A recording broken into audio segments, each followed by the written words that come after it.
What a lovely night in the woods. Again, Tay. So nice out here. Is it? The sound of the little frogs and the crickets. Can you hear it? No. What do you listen? Listen. You can hear. You can hear the. You can hear the sound. Listen. It would be crazy if we saw a UFO for the second time. What's that? God damn it! They're back. It never ends. It never ends. Oh hey. Hello. My name is Fred Stewart, and welcome to Haunts, Graves, and Omens. With me, as always, is my lovely co-host. Hi, it's me. It's Taylor. What's up, homegirl? Up top. Dab me up. Other hand, because that Nice. hand hurts. Look at that. Well, yeah. Your right hand's fucked up. My right hand's fucked up. Both of my hands are fucked up because I'm having a carpal tunnel flare-up, but I also, cut my hands with my shears, I guess, at work. Uh-huh. So I'm having a really great time. It sounds like you're having a great time. It honestly does. Honestly, I recommend it for everybody. Yeah? Yeah. It's great. It's not great. So just some true crime news. A man in Boston called 911 because he wanted someone to sing happy birthday to him. So law enforcement officers came to his door with candles and a muffin and beat him to death. So more news on that later on. No, they sang happy birthday to him. Of course they did. Yeah, it's really cute. That's really cute. It's like, meanwhile, old Meredith is trying to call 911 around the same time because she's like, I'm having a heart attack. I'm having... And they're like, man, we're trying to get this man's address. We can sing him happy birthday. Ma'am, you're being really rude right now, okay? Do you have any true crime news? No. Honestly, I'm just coasting right now. I'm so tired. Yeah? Yeah, it's one of those days. I mean... Feel like a freight train? Yeah. I'm saying, live with the bus, and I'm not in a minute. I'm gonna watch you back because I'm fucking every program. Fucked up. A little too Slipknot. I don't even have the energy. Okay. For that, honestly. Well, I just. I do. I worked 6 days in a row. They were each 10-hour shifts. I'm fucking done. Yeah. Well, don't worry, because I got it from here. So, Hardee County, Florida, right? An online encounter ended with multiple charges, including attempted murder for a Florida woman. Crystal Skiba is facing 10 charges following her April 24th arrest in Hardee County, Florida. Deputies were called to the scene by the alleged victim, who claimed Skiba fired multiple shots at him as he fled her home. The alleged victim, whose name has been redacted in court documents obtained by Court TV, told investigator he was connected with Skiba on Facebook earlier that day. The conversation turned flirtatious. Oh. When discussing work for a horror production company he was trying to start, Skiba invited her home. When he arrived, Skiba directed two young children to go to another room before taking the man into her bedroom. The man said he spotted a handgun on the bed, claimed Skiba was attempting to seduce him, get him sexually aroused. After performing oral sex on the man, Skiba allegedly said, "You know you can't leave without paying me, right?" Which, honest to God, not a great start to a first date. No, definitely. The man told investigators he tried to leave her home, but an armed Skiba attempted to block him. With his hands in the air, he pleaded to leave and walked out the door to his car. Quote, as he began walking to his car, he continued to walk with his hands in the air and noted Skiba was attempting to cock the gun. The gentleman believed the handgun became jammed and had a malfunction. As he was driving away, Skiba allegedly cursed at him and fired the handgun at his vehicle multiple times.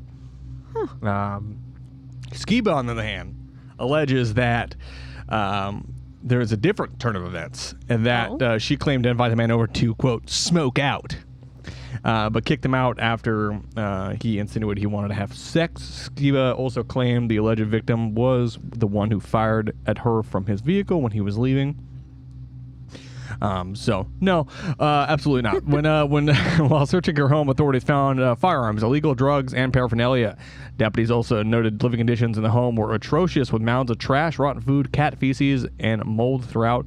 The only food in the home was spoiled and infested with roaches. Ooh. The 2 children that were ages 5 and 7 couldn't remember the last time they attended school. They had severe tooth decay with some missing, is not consistent with juvenile development. And so she's been charged. Charges include second-degree attempted murder, false imprisonment, and neglect of a child. And she has pleaded not guilty. So, not winning any Mother's Day gifts this year. No. I found Yeah, that's ridiculous. Yes, go ahead. I found a story. This is from UPI.com. Bizarre UFO-shaped vehicle stopped by police in Oklahoma, Missouri. Of course.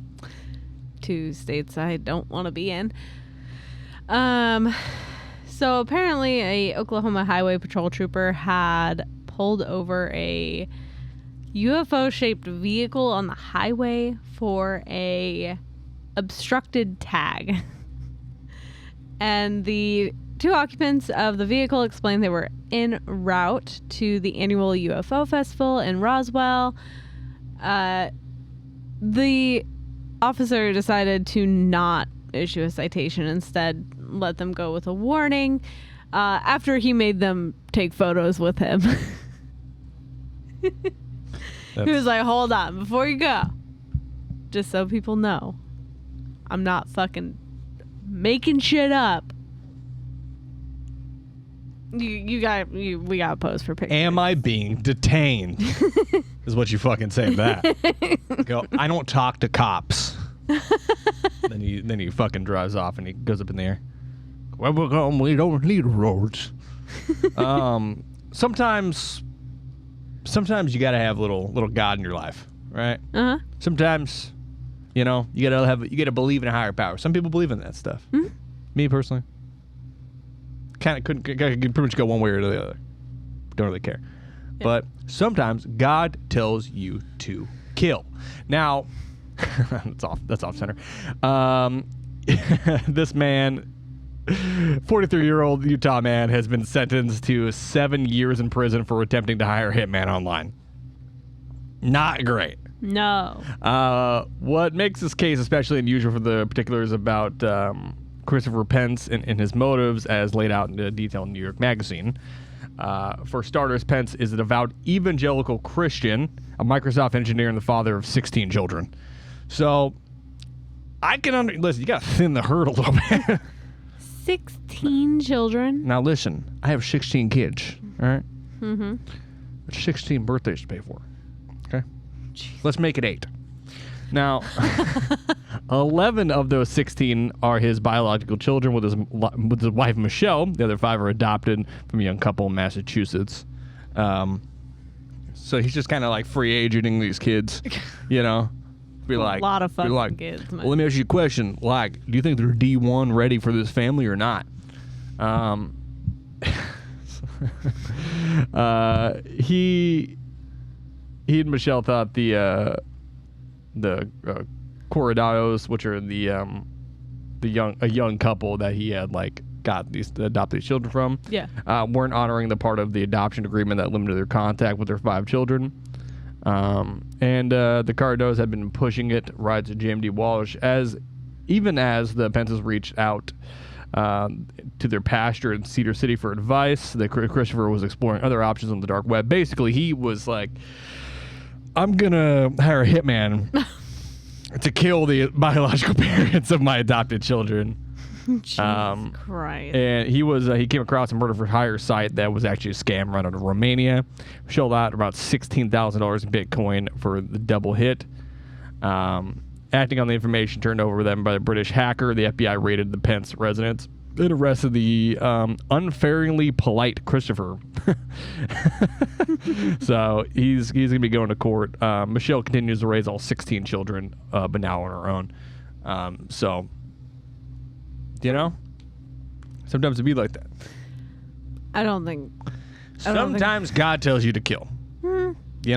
Sometimes a dog tells you to kill. Son of Sam, for example. Now, I'm not saying I am like Son of Sam, because I'm not. But what I'm saying is sometimes I understand that sometimes God tells you to kill. Tay, do you have one more? Yeah. If you live in South Carolina. Oh, God. I hope not. If you do, first, I just want to say I am sorry. Okay? if you live out there, we do apologize for you, man. That's horrible. Anyway, what you're saying? I was going to say to be on the lookout for an emu. Oh. Apparently there's an emu roaming around. He got loose in South Carolina. Mm-hmm. 2 emus actually initially escaped from a family farm in Marlborough County. The only cigarette county on this side of the Mississippi. Yeah. Welcome to Marlborough County. Can I get you some Reds or some light 100s? It's the only county where kids above the age of 5 are required to smoke. So a lot of people don't know that. It's kind of fascinating. Yeah, so apparently they escaped about 3 weeks ago, and one of the birds was located during the weekend. However, trying to buy a pack of lights. That's what was happening. Yes. Apparently, the remaining bird is believed to be nearby, but his family has not been able to find it. Believed to be nearby. They don't know. But they crouch down. There's a pile of shit in a cigarette, and they're like, something was here. It's like, and then in the distance, you're like, don't waste your time, money. You're already the voice inside my head. And they're like, the emo is nearby. I can tell. I can hear his call. He's out there. Like a in the distance. Like, yeah. Oh, he's here. Yeah, I mean, he's just out and about, huh? Apparently, he's still not found. And law enforcement has vowed to find him and kill him. So that's all that matters to me. He was spotted near Highway 38 in the Blenheim area. Hitchhiking? Yeah, if you live in South Carolina, please do not pick up an emu on the side of the highway. I would say if you live anywhere, don't pick up any strange birds on the side of the highway. I feel like any strange large birds. I feel like that's probably a good rule of thumb to have. Tell me what to do. Cruising down the 5, look over, you see a fucking emu sticking its little wing out, and you're like, shit. Listen. Shit, what's up? I can't say I wouldn't stop. You're like, get in. You open the door and it comes in and starts pecking the shit out of you. You're like, fuck. I can't say I wouldn't be. I should have listened to Hot Graves and Omens. Curious and stop for a large bird on the side of the road. Yeah. Honestly, my curiosity would get the better of me. Just don't. Don't tell me what to do. Then get pecked by an emu. Maybe it's a nice emu. You don't know till you have it in your car. I don't think any emus are nice. I'm going on a limb. What has an emu ever done for me? I don't know. Have you ever met an emu? I've seen them. They've been around. Where have you been around an emu? You're asking a lot of questions. I'm just curious where in the city of Portland you've been around an emu. Who said it was in the city of Portland? Where have you met? You're asking a lot of questions. I don't. No, I don't feel comfortable answering. Genuinely, I want to know where you've met an emu. Listen, they're around. All right. You want it, you can find it. I don't think that's true. It's like methamphetamine. I mean, want it. That is true. You can find it. That part is true, but I don't think emus are just hanging around in the Portland metro area. Listen. That's what you want to think. That's what you want to think. All right. You can sit there and you can think that all you want. Closed-mindedness is going to kill this podcast, and I'm sick and tired of it. All right. I'm just curious where you saw it. Maybe I want to go. Listen. See an emu. You can't. You're not allowed. Why am I not allowed? No girls allowed. Okay. Also, there was apparently an Oregon primary tie that was resolved by a coin flip, and then the winner of the coin flip was deemed ineligible. What the fuck does that mean? Does he just he's like, he doesn't know how to flip a coin. Hold on. That coin flip wasn't regulation. Yeah, it was resolved with a coin flip under state law. So apparently, that's how we're doing elections now. Well, I mean, they're like, That's how we're choosing our now, candidate. do we elect Greg Simmons from South Oregon, or do we elect Gogorg the Destroyer from the deep space? He's like, leave it up to a coin toss. And then he does, and they're like, actually, sir, you're not a U.S. citizen. You're not even a citizen of the planet, so you're ineligible. That's how we're choosing? Yeah. Great. Get ready for This the year is gonna be great. Get ready for the primary election this year, because guess what? I'm doing a coin toss. Yeah, 2 options. It's either going to be a donkey or an elephant. And I'm not talking about the political parties' mascots. It's literally going to be a donkey or an elephant. That's what you're getting. So it was for the 8th House district in Eugene, which skews very heavily Democratic. Had no Republicans on the primary ballot last week, so the race came down to write-in votes. The top 2 candidates among the 103 write-in names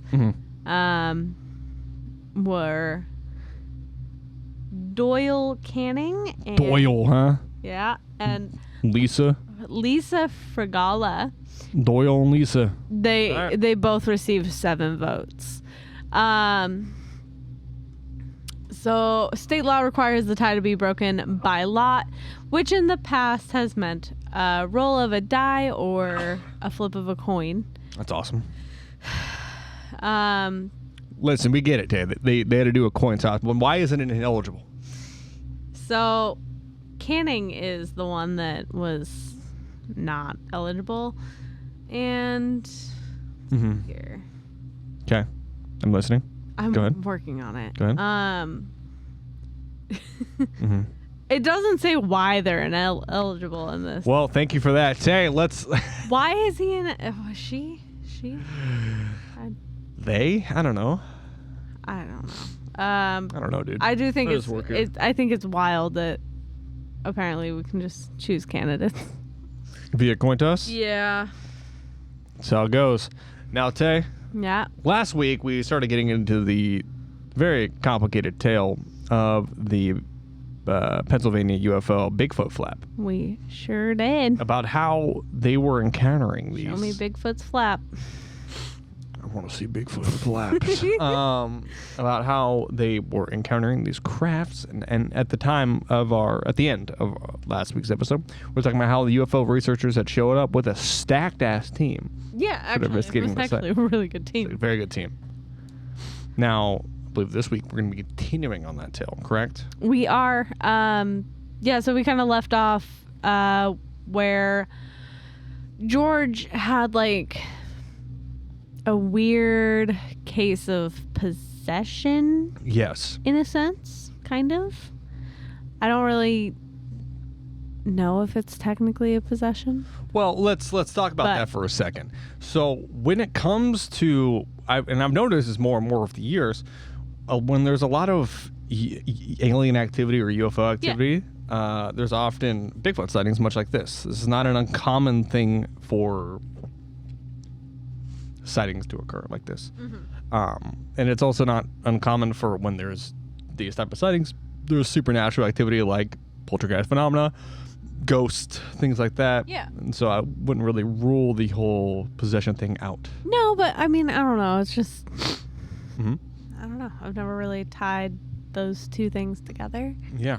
But George had claimed that he had seen a entity in a field carrying what appeared to be a sickle and was basically telling him the world was gonna fucking end if they didn't change their ways.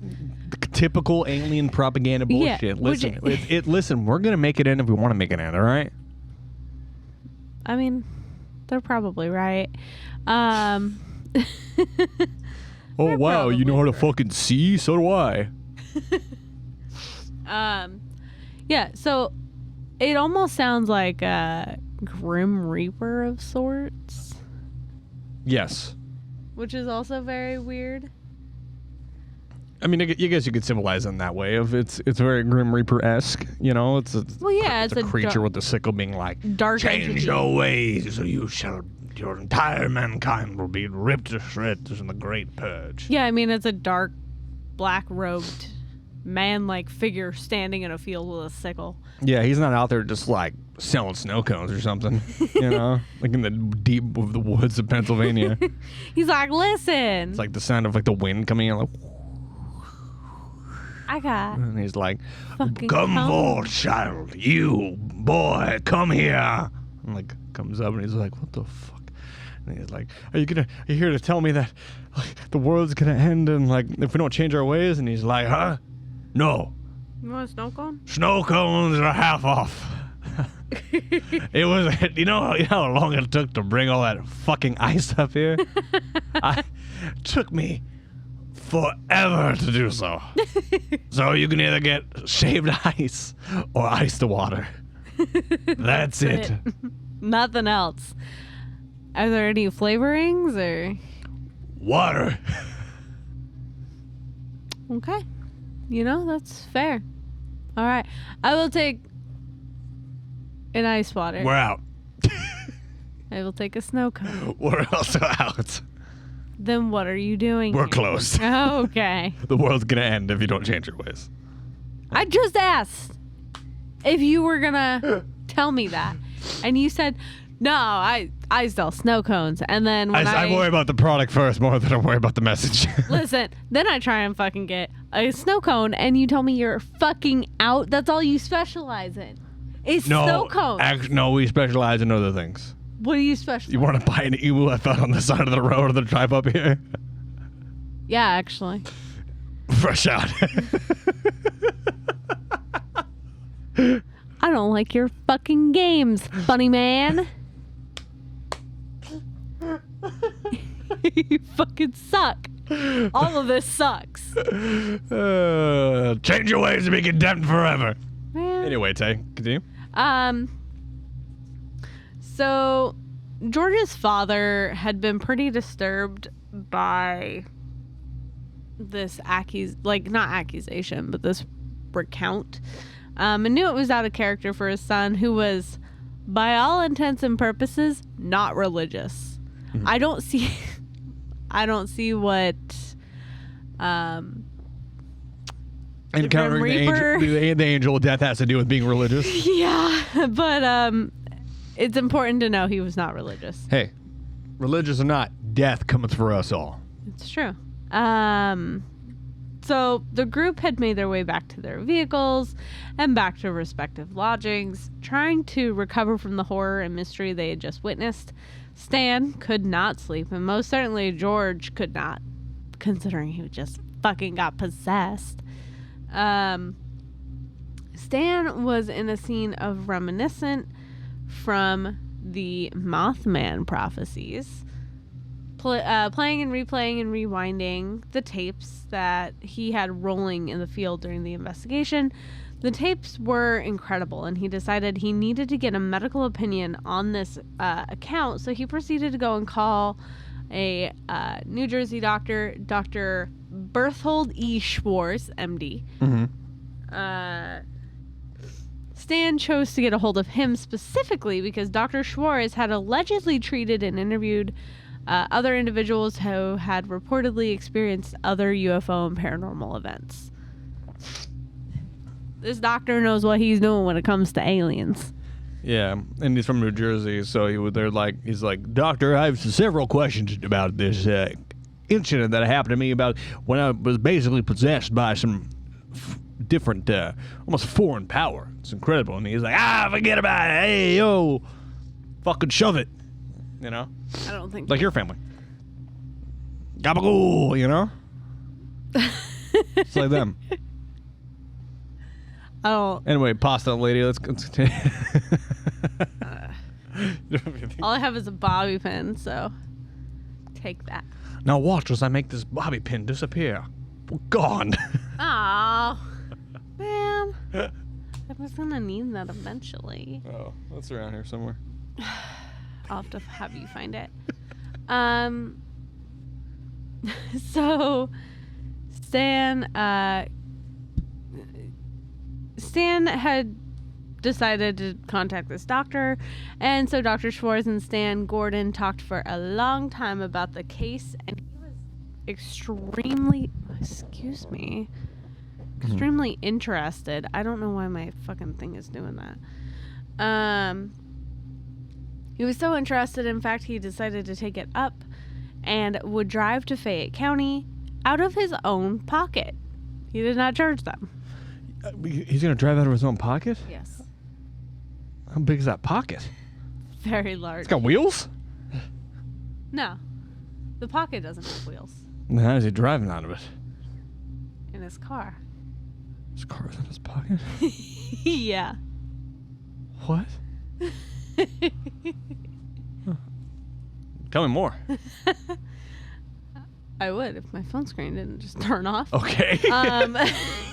Professional podcasters, Fred and Taylor. My phone screen is set to like 30 seconds before it turns off because it would be on for way too long.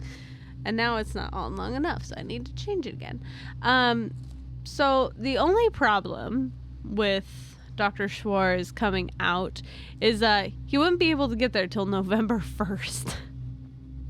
And around what time is this? It's in somewhere in I want to say October. October.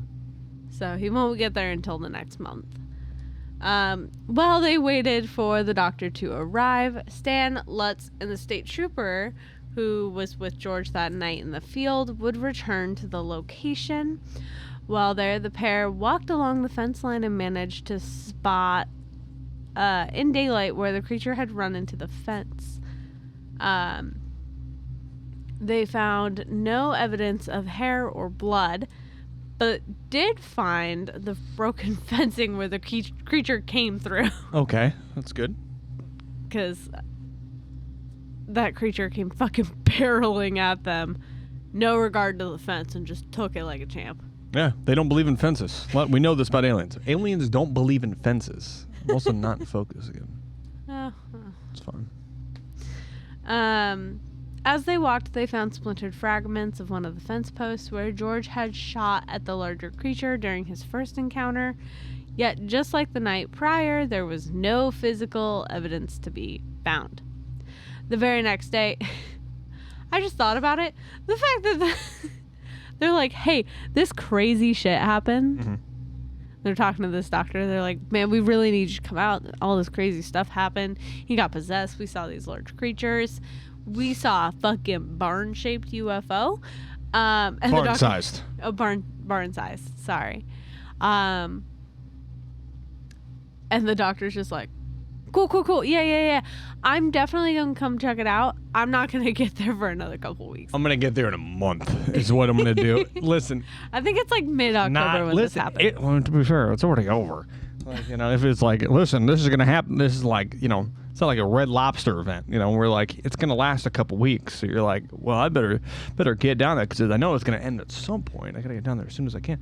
This is a one and done, Yeah, but like, had there been like any physical evidence, like on them, or like in it's like their all over their behavior? Faces and in their mouth and stuff? Yeah. Yeah, I don't know if there was something that he could have made the connection of. He fucking missed it by waiting 2 fucking weeks, 3 weeks, however long it was. He's like, Jim Bob blew the Sasquatch. He can only keep his mouth closed for so long. And they're like, have you considered getting a cup? And he's like, cups don't exist up here. No more cups.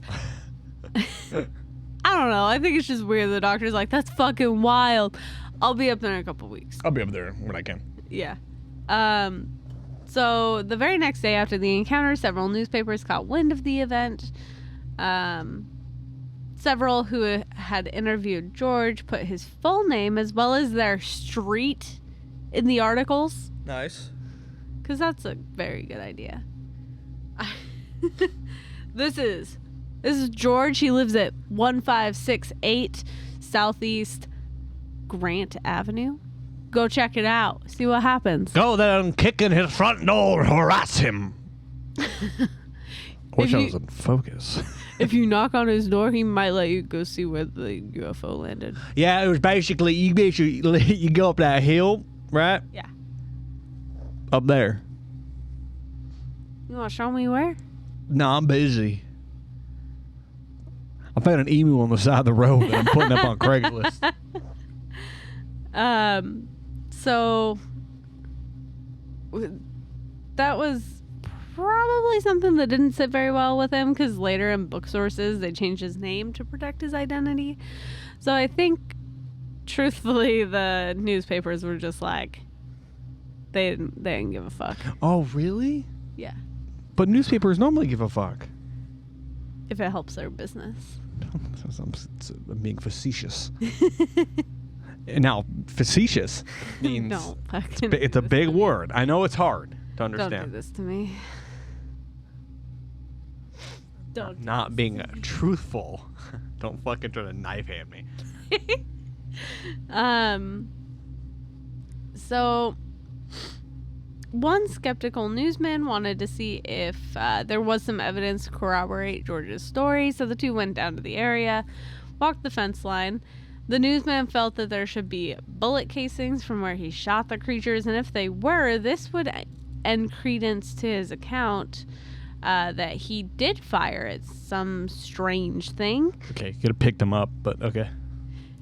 No, only if they're still there did he actually shoot at it. That's not how that works. You know, gotta pick up that brass, dude. That shit's expensive, homie. You know? He doesn't care. I don't think the newsman understands. I certainly don't. No? No. Oh, to be a skeptical newsman investigating the UFO phenomena. Yeah, so apparently Because that's got to be easy, right? Like, say you saw this. Yeah. And I'm a skeptical newsman. Yeah. And you're telling me about what you saw. Yeah. So I saw these two very large creatures. Now, hold on. Yeah. I don't believe you. See how easy that is? It's just that easy. That's all you got to do. Go, you're a liar and I hate you. I shot at them. Also, here's your address. Put that bitch up. Yeah. As the newsman was explaining this to George, a glint caught his eye next to his feet, and as he reached down, he found one of the casings. Oh, shit. So He didn't did pick 'em not up. pick him up. To be fair, I think he was a little preoccupied with other things happening. Yeah, he was super drunk. So that's the only way any logical person is going to go up on a hill and shoot at aliens. So if you're slightly intoxicated. They might just be yee enough, though. They might be yee enough. Yeah. I mean, to be fair, he also went with the officer and then was like, "Listen, I don't get fucking paid to be brave. I'm leaving your ass." Listen, I don't get paid to sit up here and babysit your dumb ass. I get paid to sit down there. Actually, I don't get paid at all, but I go down there and I fucking drink a 32 rack of fucking beer every goddamn night. Okay? Like a patriot. Is that the only way you're a patriot? Happy 4th of July, by the way. We are recording this on the 4th of July. Yeah. So you're going to get this after the 4th of July. And to all the British listeners and watchers out there, 1776 on your ass. Now, I'll tell you. So as the days rolled by, Stan and Lutz planned to re-interview George to get a feeling of how he was as a person and further details he might have missed during his encounter. The first thing they found out about George was that before this encounter, George was, in fact, a hardcore skeptic. Oh, He did shit. not believe in aliens. Mm-hmm. It's like, that shit is fucking fake. And then the aliens had to go and prove it. Yeah. And they were like, if they're so real, why don't they fucking come down here onto my farm? You were saying? Fuck that. Okay. Maybe. Fuck that. I'm leaving the cops up there by himself. He actually had no interest in the paranormal and, in fact, had often laughed at other accounts claiming them to be figments of the imagination or manifestations of alcohol or downright hoaxes. So while he was completely uninterested in the supernatural, George was what they found extremely intelligent and had a particular interest in farming and reading sources about agriculture and other various farm-oriented literature. Listen, I saw the quotes from George. Uh-huh. We read some of them. Yeah. Last episode. Uh-huh. Bit of a scholar, is what you're trying to say. Right? I was struggling to read through. Yeah, where he like, go out down yonder and go see the thing. And you're like, a bit of a scholar. Yes. That's why aliens never interact with smart people. Because they're able to like formulate into like actual sentences people can understand. You know, of someone being like, I saw a craft that was approximately this by this, and this is my encounter, this that was, versus majority of them will be like, it was big, and then it made, and then I shot at it, and then it ran at me. Like, then what? And then I left. That is the smartest man in Philadelphia. We should make him president. We should make him governor of goddamn Pennsylvania. Senator. So, after the preliminary questions, Gordon asked George about his incident in the field the other night. But outside of the horrendous visions and shadowy apparition, George had no recollection of the fit that he had had.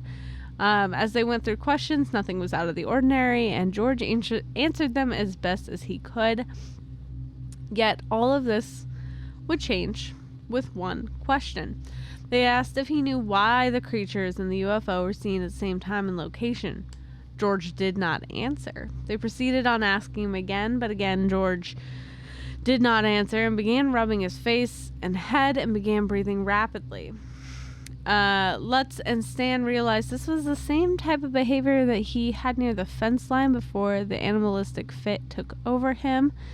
And with it being, and with it the spectral apparition and its apocalyptic visions.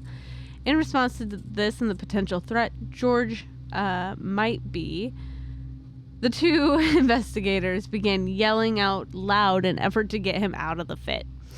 So he starts getting kind of fucking, you know. Yeah, just like rubbing his face. He's starting to get clearly agitated. And they're like, hey, don't fucking do that. I'm trying. Come back. I'm gonna do it. Don't fucking do it. Oh, I'm about to fucking Hulk out, dude. No. Hey, look at me. Uh-huh. Look at me. Yeah. Yeah, we're not going to talk about it no more. We're good. We're totally fine. You have a glass of water. I think that'll fix it. I don't think so. No. Do not. I'm fine. Okay. I'm fine. I don't believe you. I'm not mine. All right. Yeah. So yeah, they were kind of doing that. They were just yelling at him. Which actually it seemed to work because his behavior soon began to return back to normal. The researchers felt then that there was no point in asking him any more questions until the doctor got there, where he could analyze George's health and mentality. Finally, November 1st rolls around. The good doctor shows up, Dr. Schwartz. He came to Greensburg and met up with Stan. Falling apart. Stan gave Gordon full reign of his files and the data that he had so far collected from the case. Dr. Schwartz listened intently to the recordings. The doctor, after feeling he had a thorough enough understanding of the case, decided to go with researchers and interview all the key witnesses, namely George, his parents, the state trooper, and the twin brothers. So, basically the whole family. Yes. As well as all of the Wakufasig researchers. Pretty proud of yourself on that one. I think it's such a stupid. I don't even remember what the acronym stands for. The WC UFO SG. Yeah, I know what UFO stands for. What? UFO. No. Okay. It looks like I know it's not, but I feel like it'd be like Westchester, UFO support group. It seems like a nice acronym. Bukufasug.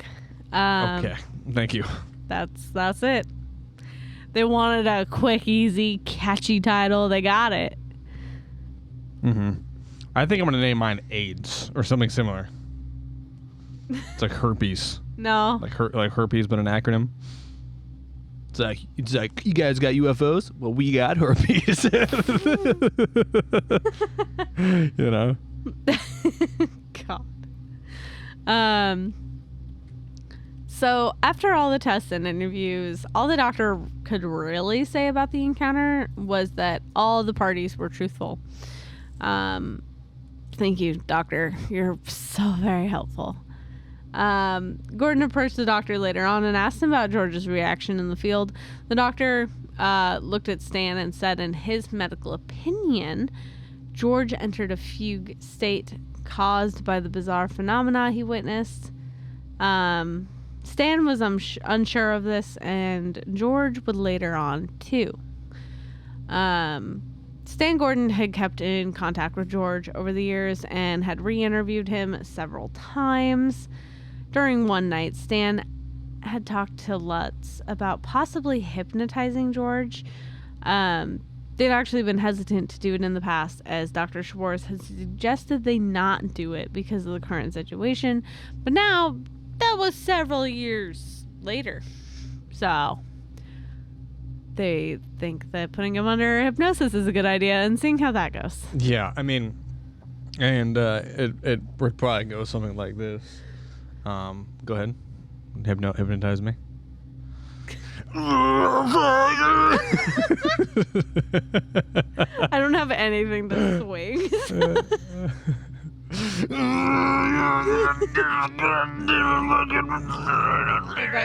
buddy. Don't. I'm fine. I don't believe you. Don't. Keep his hands away from his face. That'll probably work, right? Just trying to grab his fucking face, but he can't.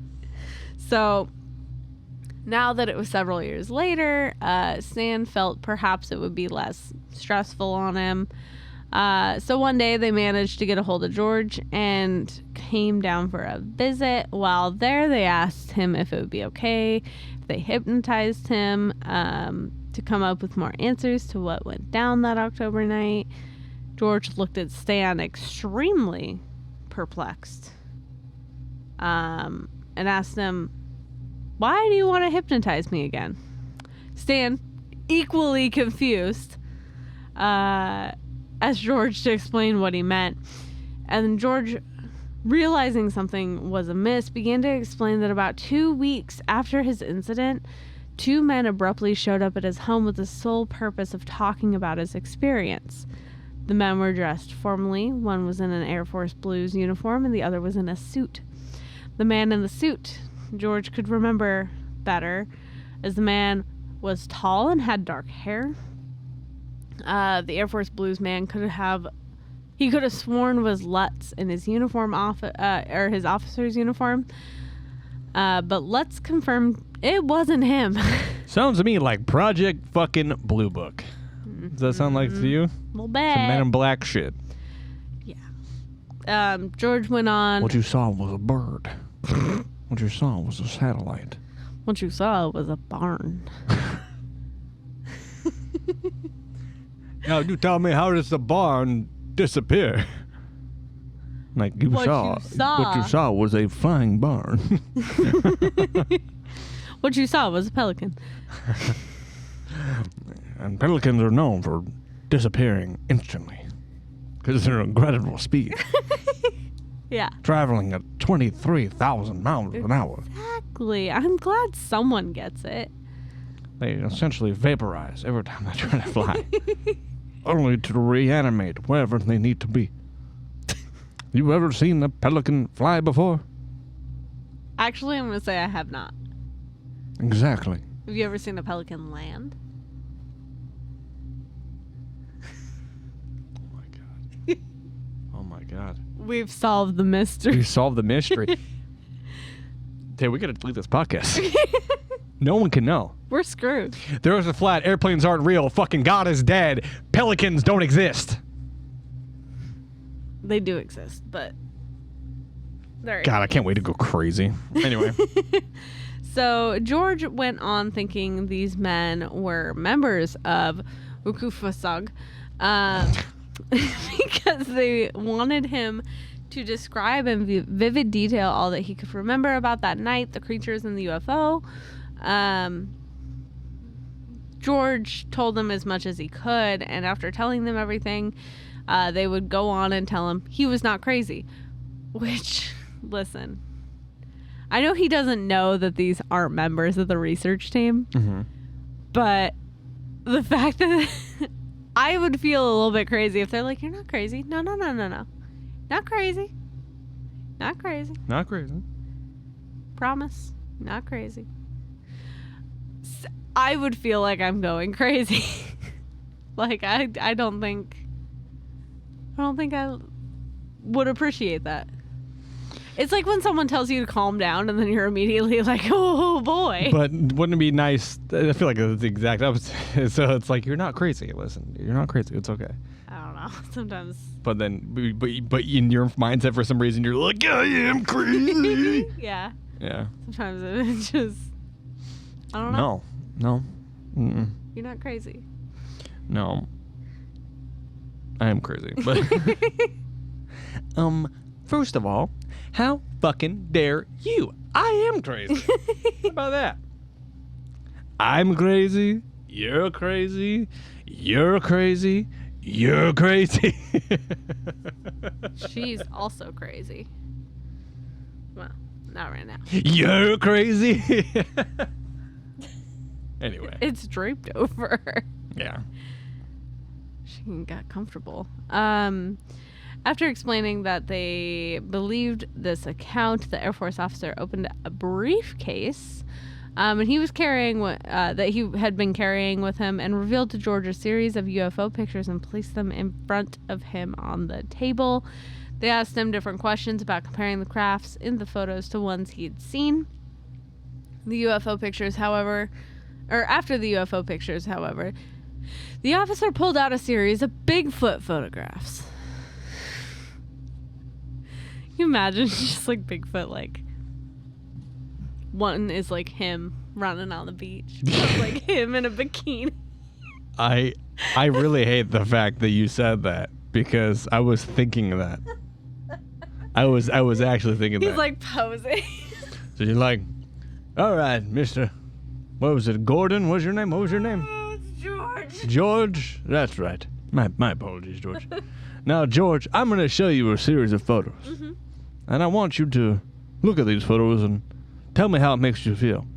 And then he just kind of reaches over and he grabs his papers and he's like, and throws it down. And the first one's like a boudoir Bigfoot.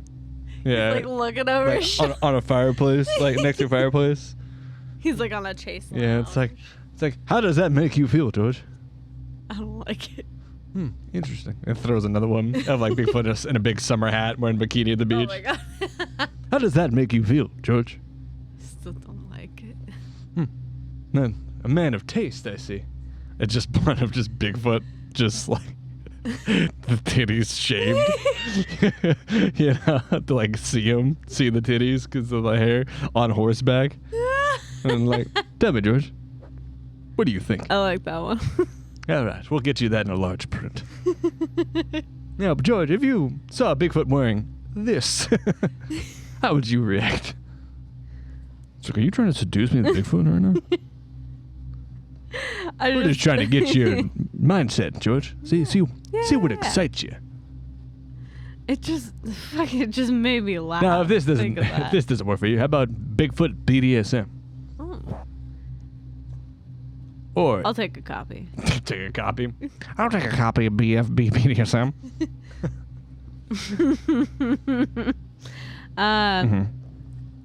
So they began asking questions. One particular photo that George could remember was from Georgia. The officer said it showed a hairy creature stepping over a fence with a pick under one of its arms. After showing them the photographs, they asked if any of the creatures were like the one he had seen. And after that, kind of expressed interest in hypnotizing him. George agreed to this, and the strange men proceeded to go ahead and hypnotize him. After the session, the men thanked him, and they went on their way, exclaiming only as they were leaving that they would stay in touch, but they never did. Stan and Lutz looked at each other, totally understanding what George had told them. During this time frame in Pennsylvania 14 history, several strange men had shown up at several Bigfoot sighting locations, oftentimes interviewing the witnesses, taking photos of tracks, or interrogating those who were around the area. Many of them often mystified the community or claimed to have been members of government or other paranormal research groups. These men would be very similar to those that only a few years earlier seemed to appear during Mothman Flap.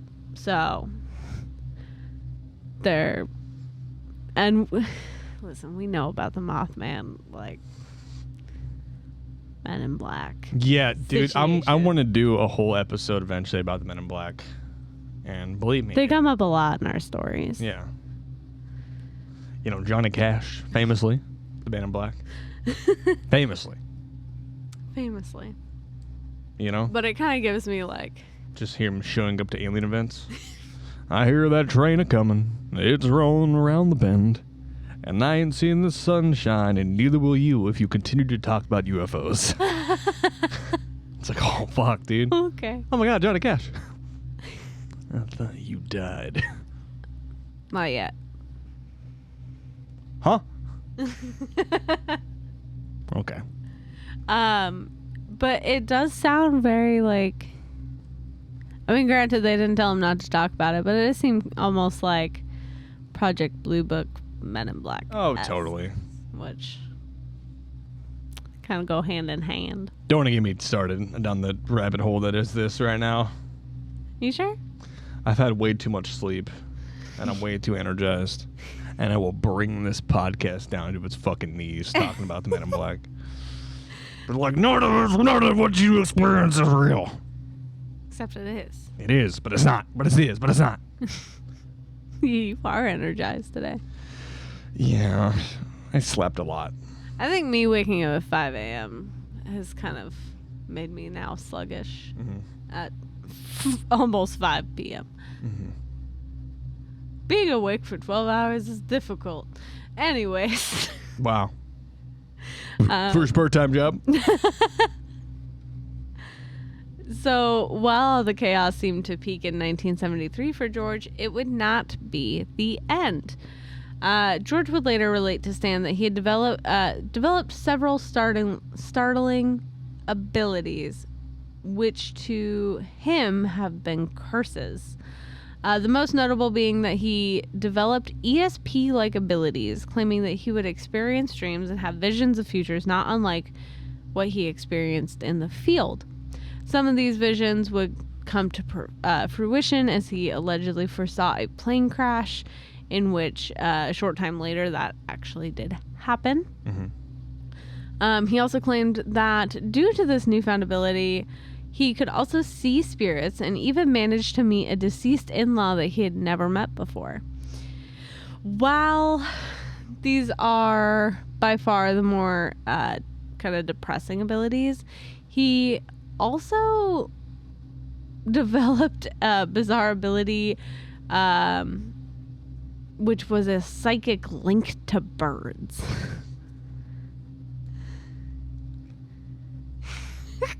What?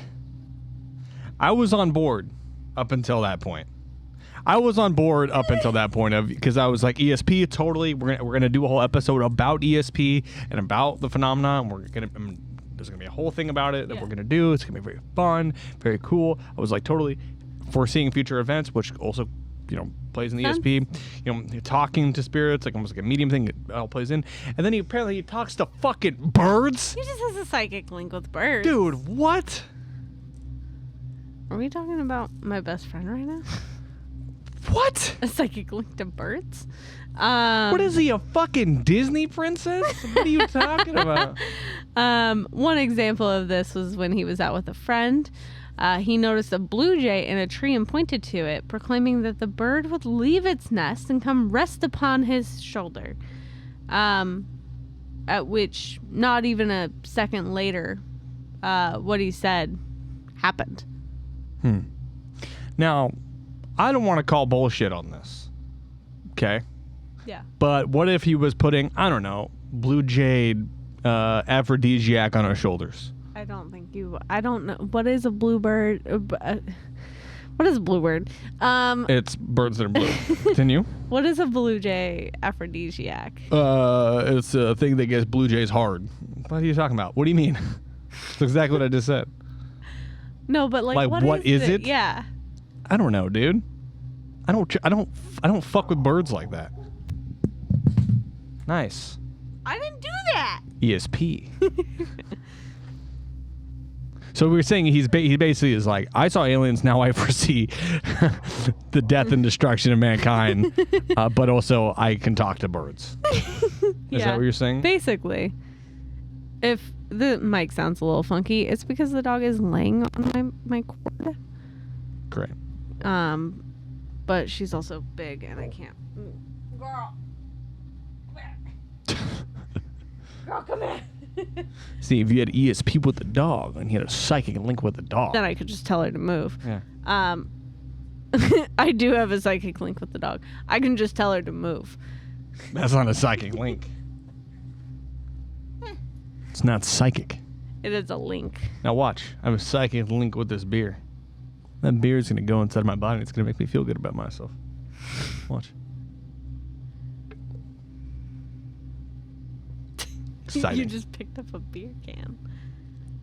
Psychic link. So I don't know. It's George says that this ability to talk to birds or have a psychic link with birds is an ability he wish he never had. You know how fucking hard it is to go fishing now? Yeah. So, not much else is available when it comes to George's other abilities. It is known that George has since passed away, and so with him, all of the troubles that he experienced. So we don't really know everything of what all he experienced. Rest in peace, the king of birds. I don't think he would like that. Rest in peace, Bird King. What's up, baby? So, while the night of 1973 was an encounter that extremely affected George and his family, they were not alone in experiencing the anomalous effects of the craft and ostensibly alien comrades. Sometime later, another family reached out to St. Gordon about some bizarre things that had actually happened the night George had his experience. Just like the 15 other neighbors, this family too saw a strange light in the sky at 9 p.m.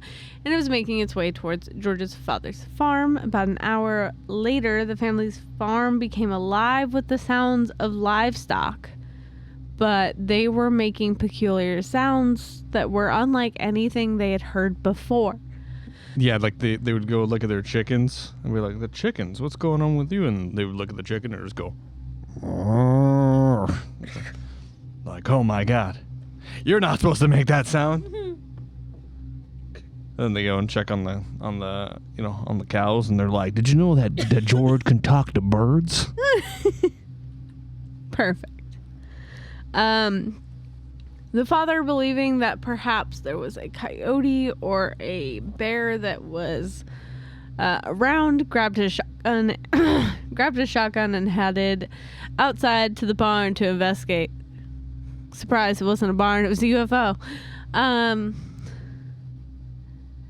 Instead, actually, the father shined a light at the animals, and as soon as the beam hit the cattle, they all went quiet. The father then went and searched the entire area looking for any reason the animals were behaving the way they were, but found nothing, so went back inside. It was a few days after this night that while out in the field tending to the herd, he noticed the animals would not move into the upper pasture, as they'd always done, and they would avoid it at all costs. Sound familiar? Yes. A lot like the original part of the story. George's father's cows did the same thing. Mm-hmm. They were like, you bitches are fucking dumb. Why you over there? Don't you know what's over there? No. Don't you know what's over there? No. What's over there? The Muffin Man. Oh. The Muffin Man, the Muffin Man. All right. So the farmer proceeded to head towards the tree line where the upper pasture was, and as he came closer, began to smell a strong odor. And as he moved ahead, the smell got stronger. He eventually gave up as he could not find the source of the strange smell, and so returned to his cattle. In a few days, however, the cows returned to the upper pasture, and the smell never returned. There might have been a Bigfoot up there. Might have been a Bigfoot up there. He was in the tree. He's like, I hope he doesn't see me. Otherwise, he's going to find on my boudoir photos. I'm like, going to be embarrassed. You imagine they're like, kind of like, like Quick, we got to get this human off our trail. Tossed him. He's like, I hope he doesn't find him. Oh.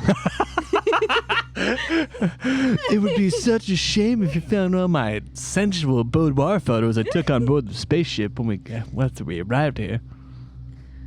And then the farmer's just like, what the fuck is this? Who the fuck? Ew! Fuck it, ew! Meanwhile, Bigfoot's like, I thought I did a really good job on those. They're like, it's okay. I thought you did a good job too. I just thought the photographer was really nice. Do you think? Really well. Do you think it was too much that I shaved my Bigfoot tits? Absolutely not. Thanks. I really appreciate it. Now let's go and run through some fences.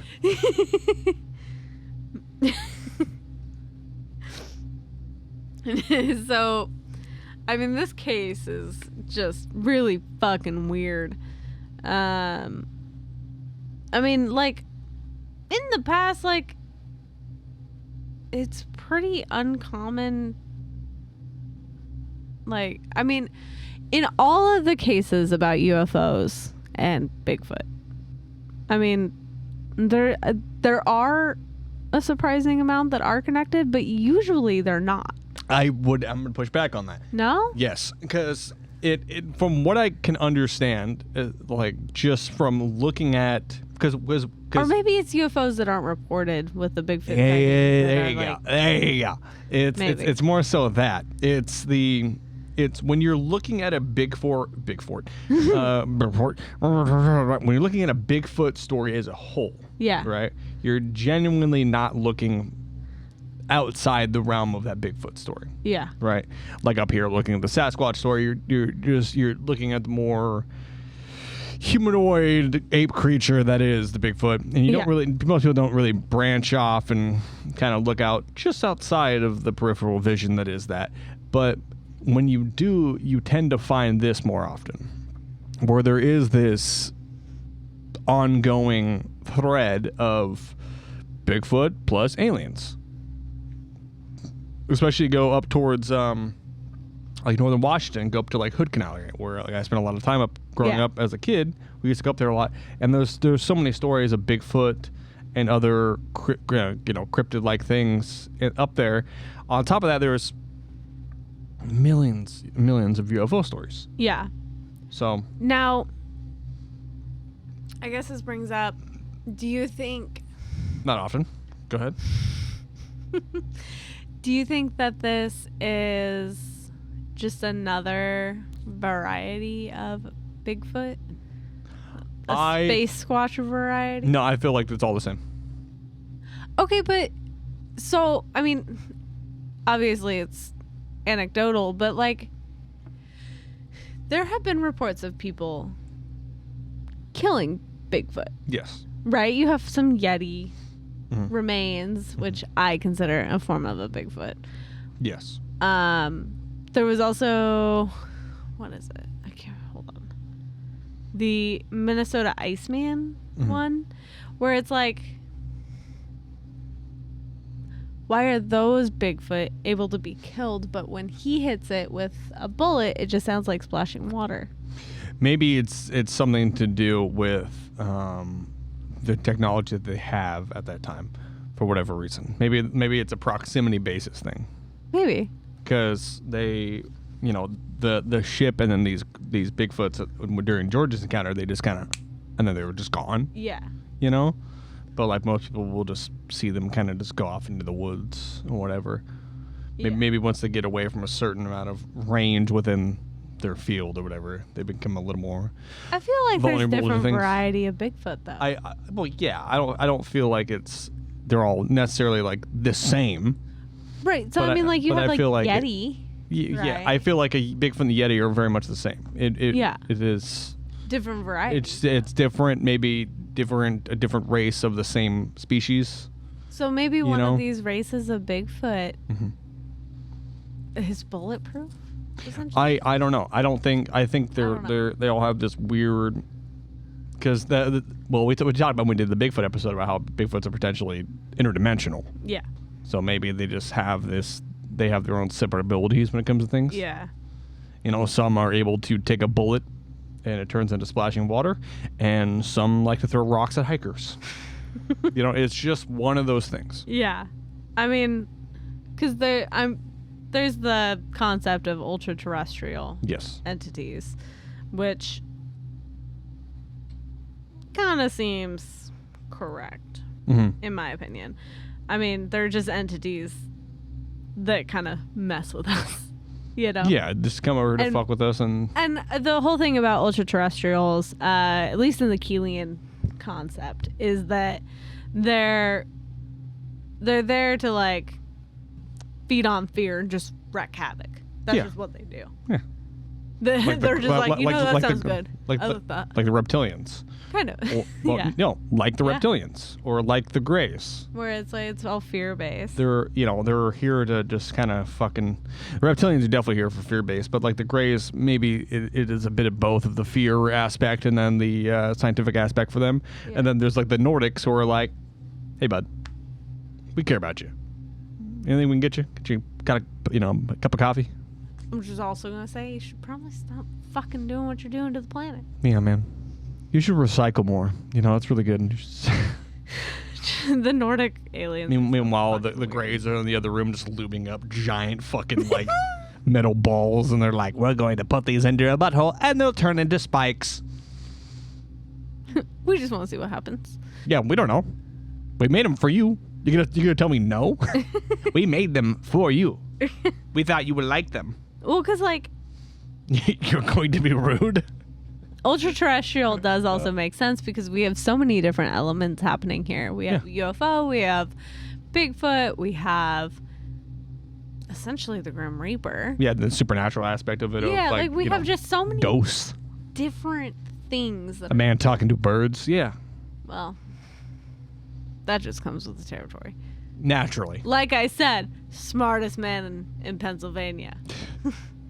Make this man's corpse governor.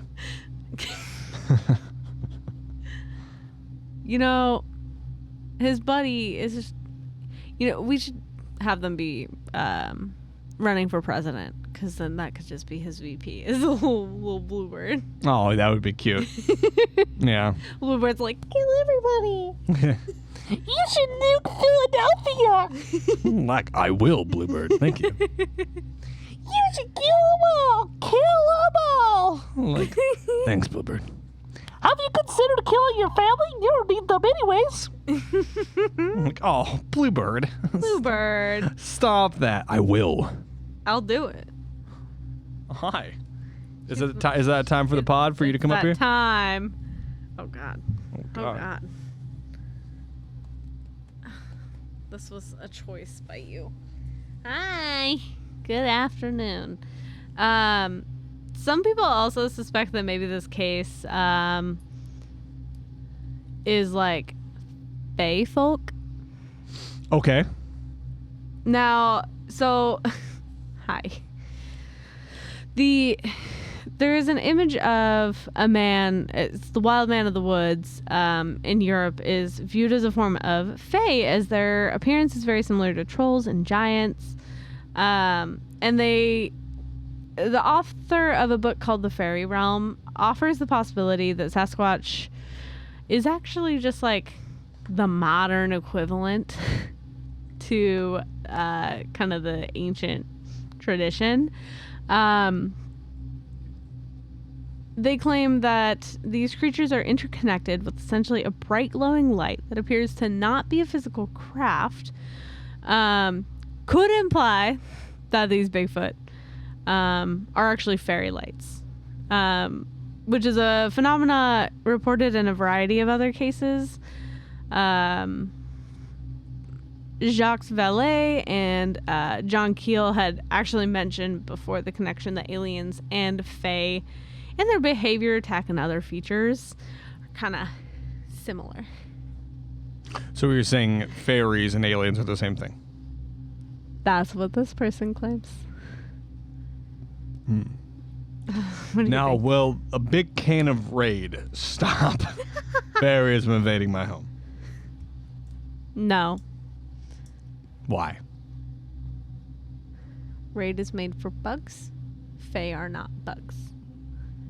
But If you don't use the example that if a human were to eat a bunch of Raid, they would also die. correct. that is. Is that where you were about to go? Yeah. Yeah, that is exactly where I was about to go.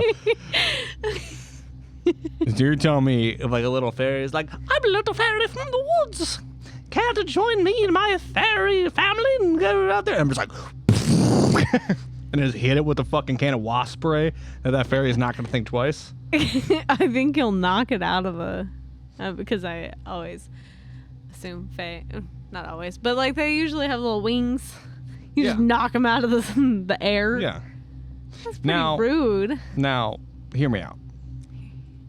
If try. these fairies are so powerful and interdimensional, can they win the battle against a lawnmower?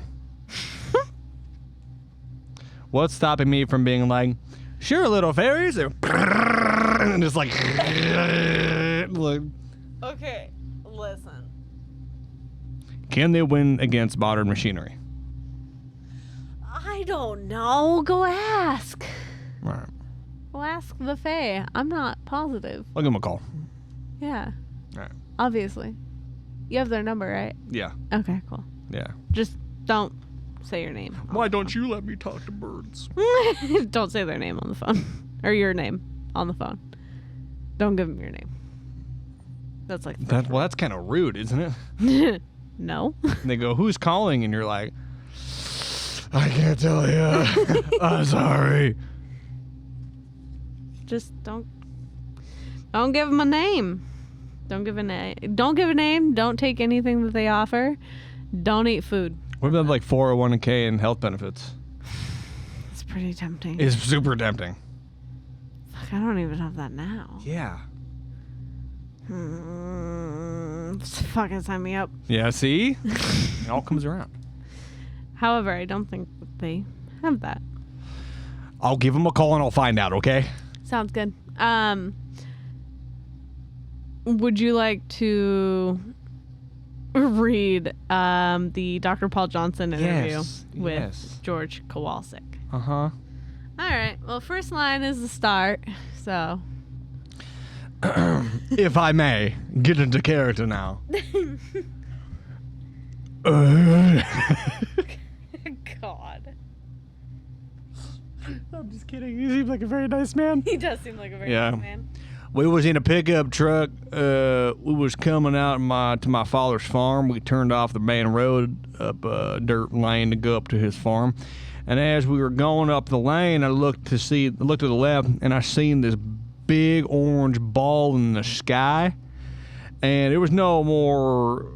It wasn't no more than maybe 100 feet off the ground. My wife looked, and we was astonished, and stopped up.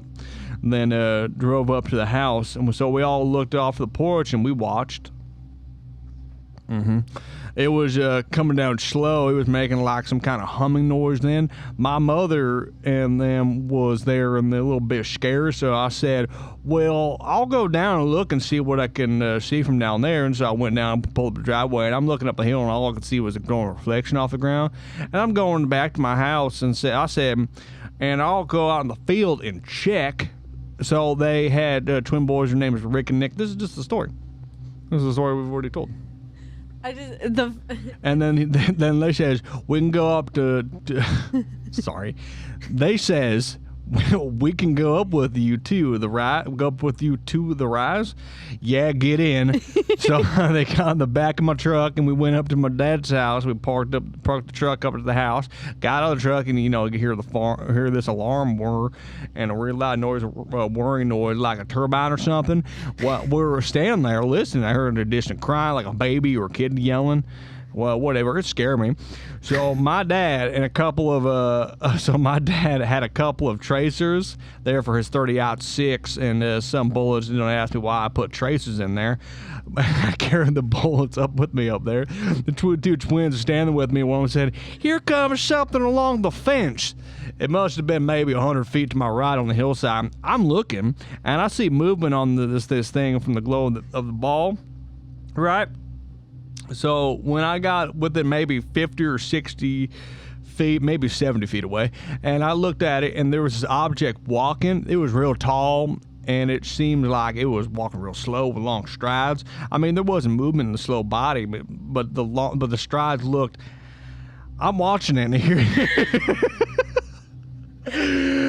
We're keep going on this. We'll make it behind. Maybe another one came up right behind it. As soon as the second one got up to it, it would proceed to the other fence post, and this thing got directly diagonal from us with his little twin. He started screaming. I think it was He started screaming. I think it was Ricky. He started running. He went back down to the house. Nikki grabbed my legs and said, "Shoot it, shoot it." So I stand there, and I got a tracer shot over its head. The tracer flared. I seen these things. I mean, they were tall. The fence posts that were there were railroad ties. They towered over the top of those things. The front one towered over 2 feet. The second one must have been maybe a foot shorter. I shot the tracer around over there, and I just looked at him. The front one looked at me, and I could just see the glow of its eyes. So I shot the second tracer, same thing. He's like, I saw it just looking at me, and I took my shot. I shot the second one at. I mean, when I shot the second tracer, the first one reached his hand back, and to my mind, it would be the length of this table, and it touched the other one, and the light went out. The light just completely went out. I was standing there, and I could see both their eyes looking at me like a cat's eyes. This little kid screams. I put a regular bullet in, and here there was still a glowing thing out there from the ground, like the ground was glowing. The glow was along the fence, but the big ball, it went out. I shot the first shot, and I remember seeing a piece of wood splatter come out the other side, but there was two other bullets. I had underneath the chamber, made 3. I shot again, and twice I hit it right in there. Jesus Christ. I shot again, and twice I hit right in it because it sounded more like shooting a lake or something, just like water plopping, and I hit the, I hit the thing. I swear to God I'm reading this word for word. They turned around, and they started following the fence. They didn't go towards it. They followed the fence back, and they started moving. We ran. We were both running. This is the smartest UFO story we've ever read. I just want to remind you that the researchers were like, he's so smart. He's the smartest man we know. He's just... All of that was words, but not in the way it should have been said. It just was. But nonetheless, I'm a believer. I believe. You know what? I believe in the man that talked to birds. I believe men talk to birds. Yeah. Tired spear. She's out. Sleeping. She's pretty out right now. Mm-hmm. Usually she's like up in our faces. Right now she's like, I just want to be on the couch and I want to fucking sleep. She's time. Well, that was fun. That was a fun story. It was. Now, let me ask you a question. Yeah. Do you believe that the alien phenomena, UFO, and Bigfoot phenomenon is connected? I think that it's like I think it's probably connected. Probably connected. I believe it's 100% connected. And I definitely think there's a lot of different varieties of big feet out there. Mm-hmm. Big fi, I don't know. Big feet. Big feet, big foots. Bigfoots. Interesting. Never got an answer. I don't know. I don't know what the plural is. It's fine. It's something. But it was a very interesting case because I didn't really know anything about it beforehand. Yeah. I'm surprised you beat me to it. Yeah. Or that I beat you to it, rather. Sorry. Well, yeah. I you know, letting you, we take our own sides, you know. You're more of a cryptid, alien person now, and I mainly do the true crime and ghost stuff, you know. I do some ghost stuff. You do some ghost stuff. I have a hard time with true crime. I tried to do it, and I have a hard time with it. Yeah. Which I feel like is very valid, 100%. I just have a hard time. Yeah, because it's fucked up and graphic. Yeah, totally. I just have a hard time with it. But hey, got a fun dynamic here up top. Can I? No. No, my hand hurts. I have cuts on this side, and then my wrist hurts. Let me just. I want to high five you, but I'm falling apart. I'm gonna go ahead and just rescind that high five. I'll give you a fist bump. You're like a fucking youth pastor. Anyway. I'm falling apart at the seams. I have so many things wrong. Hey, champ. Up top. Thanks, champ. Scamp. Anyway. Thank you much for... Let me rewind that. Thank you so much for joining us on this week's episode of Haunts, Graves, and Omens. We love you. Mm-hmm. I love you. Spirit loves you. Okay? I love you. No, see? And I do want to get a little sappy for a moment. We've been doing this show for almost 3 years. In October, it'll be 3 years. October will be 3 years. And the amount of support you guys give us and the amount of shares we get and everybody just kind of hyping us up, and we really do appreciate it, and we love you guys for it. It's fucking awesome. And I'm glad that you're on this journey with us. Mm-hmm. It's very fun. We got some really fun stuff in the works. And when it comes to the time for that stuff to be out and about, you'll know about it first. But in the meantime, if you want to follow us on Instagram and TikTok, you can at HGOPodcast. Both same handles. If you want to email us, you can at HGOPodcast@gmail.com. You can send hate mail. You can send love mail. You can send Sasquatch Boudoir. Whatever you like. Preferably the last one. I was going to say, I really just kind of want to see some Sasquatch. We'll look it up after this. I'm sure it's out there. Yeah, you might be able to find some of it on our Instagram when this comes out. Maybe. See if I can find something that won't get flagged. Now, if you want to follow me on Instagram and TikTok, you can at I Hunt the Haunted. I sometimes stream on Twitch. I'm out there sometimes, and we're gonna be doing some like live stuff on the Instagram and whatnot here very soon. So go check that stuff out. I'm gonna pass it off today. Hi, you can follow me. Why am I so off? Because of the dog. Oh, fair. You can find me on Instagram and TikTok at Lunar Thrill. That's all I got. That's all I do. I'm always on TikTok. And then you can follow our dog on Instagram at Spirit the Turf. Spirit the Turf. I can't even have her come say goodbye because she's out like a fucking light. She is completely asleep. She dead. She dead to the world right now. It's dead time. She's tired. Well, Tay, what a fun episode. And y'all get ready for next week. Oh boy. Got some shit cooking. Oh. Cooking. Yeah? Right now, yeah. Like a meth lab in fucking Southeast Portland. But remember to stay spooky Stay haunted. and send me some Sasquatch boudoir pics. What you saw was a bird. What you saw was Sasquatch in a bikini. All right, bye.